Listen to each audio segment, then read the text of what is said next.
Il y a bien longtemps déjà, écologue bien avant que n'apparaisse le mouvement écologiste, et passionné depuis toujours par tout ce qui touche à l'équilibre de la nature, un jour je fus invité à la projection d'un film documentaire sur les actinies. Ces drôles de bestioles aussi fixes qu'un arbre et qui ressemblent tellement à des fleurs qu'on leur a donné le nom usuel d'anémones de mer. Au moment des traditionnelles questions, je posai celle-ci au naturaliste, qui la salua comme très subtile et infiniment complexe. Quel est le critère de différenciation entre le règne végétal et le règne animal?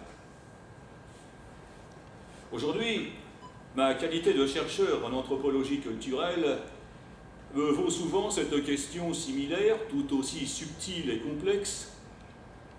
À votre avis, quel est le critère de différenciation entre l'homme et l'animal?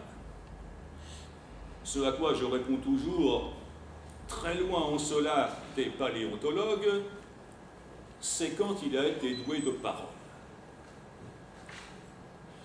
La parole, en effet, est spécifique de l'homme.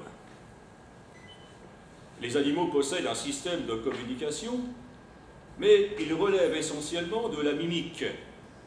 La queue, les oreilles et les dents chez les mammifères, par exemple, au rang desquels figure l'homme. Également de la voix, certes. Cependant, les sons émis sont alors des cris, bien souvent des hurlements. C'est un réflexe instinctif en réponse à certaines circonstances bien précises, généralement l'approche d'un prédateur. On est très loin de la parole, qui nécessite l'existence d'un système de pensée et une intelligence très développée. Avant d'être aussi catégorique, je me suis longtemps interrogé sur ce critère de différenciation entre l'homme et son anthropoïde ancêtre. Pour les paléontologues, dont je respecte infiniment les recherches, l'homme serait apparu voici 4 millions d'années. Soit. Mais quel était cet homme? On le nomme Australopithèque. C'est donc qu'on reconnaît sa nature animale, la racine pithèque venant d'un mot grec qui signifie singe.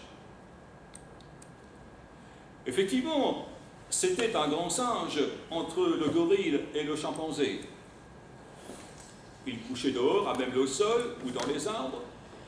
Il ignorait l'outil et le vêtement.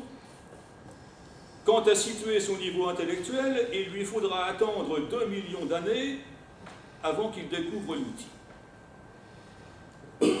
Et encore, c'était un chopper, un caillou cassé d'un côté, ce qui ne signifie pas que ce soit forcément le résultat d'une action intelligente.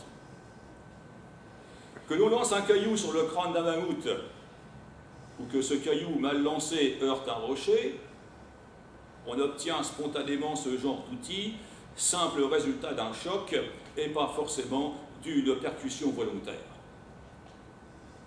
D'ailleurs, si ça avait été une œuvre réellement intelligente, dès aussitôt, l'homme aurait inventé le biface, qui est un caillou cassé sur 2 faces opposées.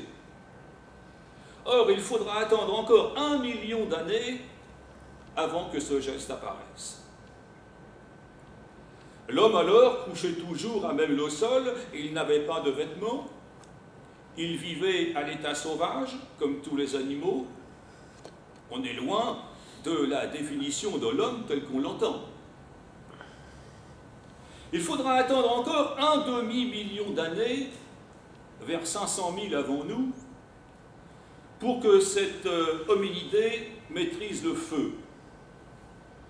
La maîtrise, au demeurant, ne relevant pas de l'invention, mais de la domestication. On conserve à demeure le feu que la nature a produit par des incendies. C'est certes là une action intelligente, mais la conservation n'est pas une opération spécifique de l'homme.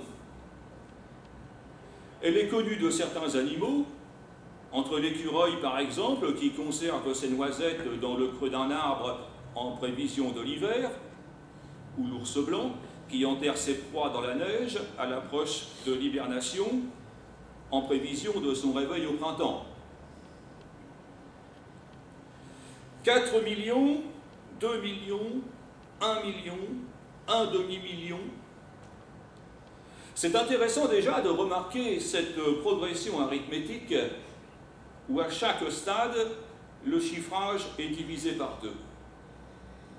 Car dans cette même arithmétique, il faut attendre encore 1/4 de million d'années pour que l'homme arrive au stade de la parole. Les paléontologues, en tout cas, sont affirmatifs. L'hominidé, ici, avait atteint à une capacité crânienne qui lui permettait d'avoir accès à la parole, ce qu'on appelle le Rubicon cérébral. N'allons pas trop vite, néanmoins.